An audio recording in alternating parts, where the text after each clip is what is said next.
I was a winter sport athlete, and so we often live our life on a mountaintop. And we come back home and we often realize that we have a role model, a cultural role model responsibility.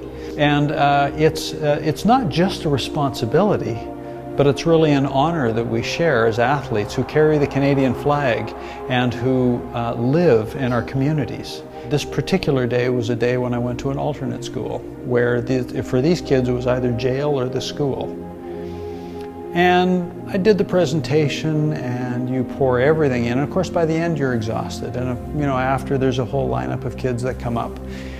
And as the lineup of kids come up, and these are the tough kids in the community, right? These are the kids that have been in trouble their whole life.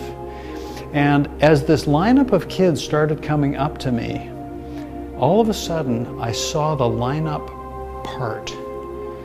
And there was a kid that started to walk towards me from the back of the room. And this was a big kid, and he wasn't a friendly looking kid. And as this kid walked towards me, he was looking intently at me. And as he walked up, it was like the seas were parting, because all the tough kids knew that this was the toughest kid.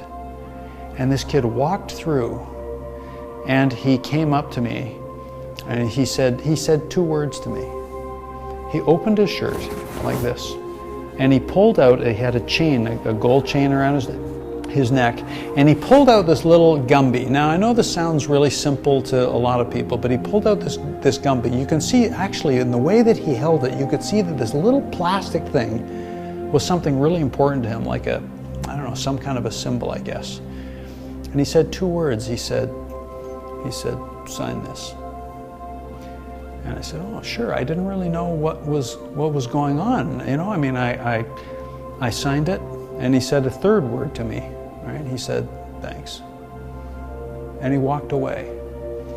And that wasn't the most amazing part. Was the teacher that walked up to me after, and he said, "You know that kid that came up to you?" He said, "That's the first time anybody has ever heard him speak." Stuff like that happens. And you know what? Whether you hear the stories or not, it happens in every presentation.